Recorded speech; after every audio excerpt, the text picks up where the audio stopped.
الرحمن علم القرآن خلق الإنسان علمه البيان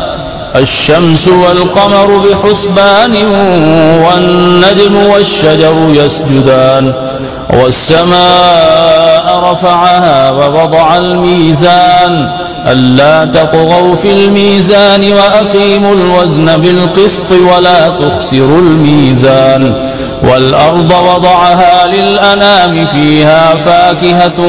والنخل ذات الأكمام والحب ذو العصف والريحان فبأي آلاء ربكما تكذبان خلق الإنسان من صلصال كالفخار وخلق الجان من مارج من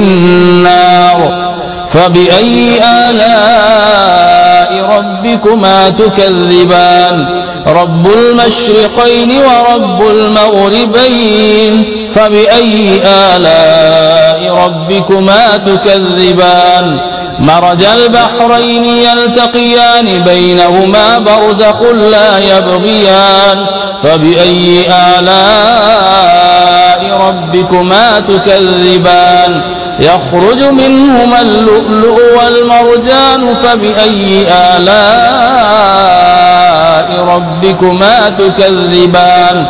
وله الجوار المنشآت في البحر كالأعلام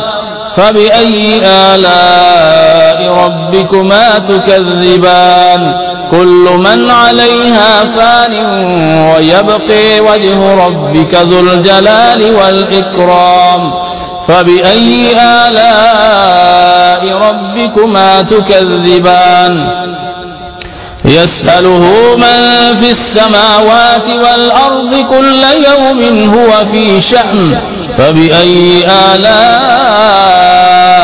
ربكما تكذبان سيفرغ لكم أيها الثقلان فبأي آلاء ربكما تكذبان يا معشر الجن والإنس إن استطعتم أن تنفذوا من أقطار السماوات والأرض فانفذوا لا تنفذون إلا بسلطان فبأي آلاء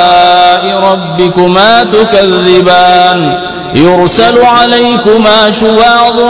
من نار ونحاس فلا تنتصران فبأي آلاء ربكما تكذبان فإذا انشقت السماء فكانت وردة كالدهان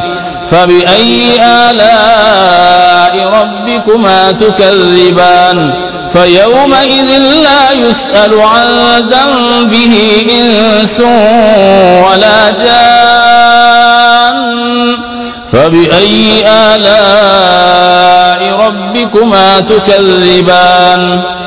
يعرف المجرمون بسيميهم فيؤخذ بالنواصي والأقدام فبأي آلاء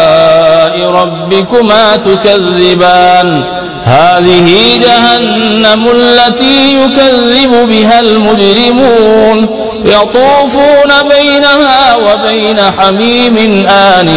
فبأي آلاء ربكما تكذبان ولمن خاف مقام ربه جنتان فبأي آلاء ربكما تكذبان ذواتا أفنان فبأي آلاء ربكما تكذبان فيهما عينان تجريان فبأي آلاء ربكما تكذبان فيهما من كل فاكهة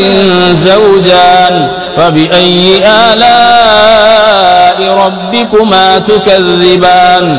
متكئين على فرش بطائنها من استبرق وجنى الجنتين دان فبأي آلاء ربكما تكذبان فيهن قاصرات الطرف لم يطمثهن إنس قبلهم ولا جان فبأي آلاء ربكما تكذبان كأنهن الياقوت والمرجان فبأي آلاء ربكما تكذبان هل جزاء الإحسان إلا الإحسان فبأي آلاء ربكما تكذبان ومن دونهما جنتان فبأي آلاء ربكما تكذبان مدهامتان فبأي آلاء ربكما تكذبان فيهما عينان نضاختان فبأي آلاء ربكما تكذبان فيهما فاكهة ونخل ورمان فبأي آلاء ربكما تكذبان فيهن خيرات حسان فبأي آلاء ربكما تكذبان حور مقصورات في الخيام فبأي آلاء ربكما تكذبان لم يطمثهن إنس قبلهم ولا جان فبأي آلاء ربكما تكذبان متكئين على رفرف خضر وعبقري حسان فبأي آلاء ربكما تكذبان تبارك اسم ربك ذي الجلال والإكرام